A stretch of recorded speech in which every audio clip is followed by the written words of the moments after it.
నిత్యానందమ్మ జ్యోతికి వందనాలు. మరి దేవుడు నాకు ముందు వారం నాకు సొంత బాగాలేదు జ్వరం. అయితే మా బాబాయ్ ఎలా చనిపోయింది. మా బాబాయ్కి మా నాన్నకి నేను ఒకదాన్ని ఆడుతుంది. సరే వెళ్ళాలి కదా అని చెప్పి అంటే నాకు అసలు బాగాలేదైనా సరే ఎవరినైనా వెళ్ళాలమ్మా వెళ్ళాలంటున్నాను. సరే దేవుడు కొను పెట్టి నడిపించాడు. దేవుడు ప్రార్థన చేసుకొని వెళ్ళాను.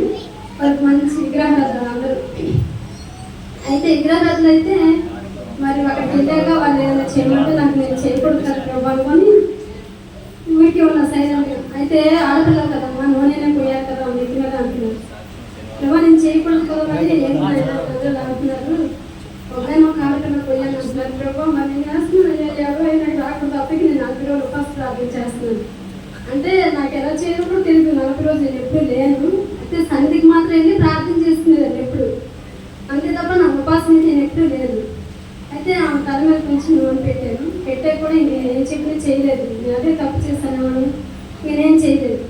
అయితే ఆ దేవుడు నూనె నన్ను క్షేమంగా తీసుకుని వాళ్ళ ఇంటికి క్షేమంగా తీసుకొచ్చాను. వారం రోజులు పోయాక నాకు ఫుల్గా జ్వరం వచ్చేసింది. ఏంటి ప్రభు నాకు జ్వరం వచ్చేసింది అని ఇంట్లో ట్యాబ్లెట్ ఉంటే జ్వరం ట్యాబ్లెట్ 2 రోజులు జ్వరం ట్యాబ్లెట్ వేసుకున్నాను. ఆ రోజు సోమవారం గంట ప్రార్థనకి వెళ్ళాను నేను. అయితే నేను ఆ రోజు ఎలా బాగా జ్వరం ఉంది నాకు. సరే వెళ్ళలేదు రా మా 6 రోజులు నైట్ వచ్చింది.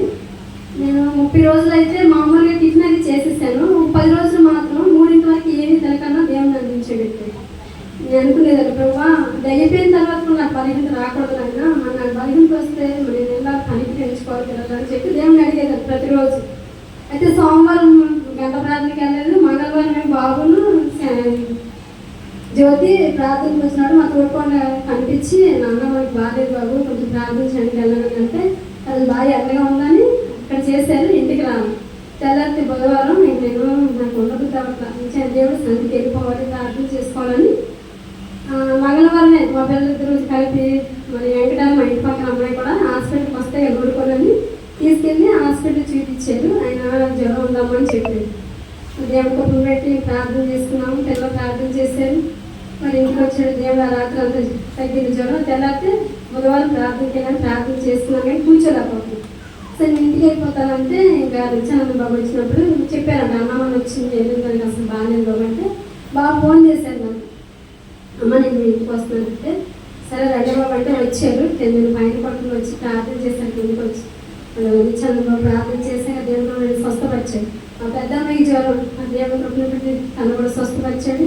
మా చిన్నమ్మాయి అయితే నెల టైం వచ్చినప్పుడల్లా దానికి కడుపు నొప్పి వచ్చేస్తూ ఉంటుంది. అలాగే చాలా మందికి డాక్టర్కి తీసుకెళ్ళాను.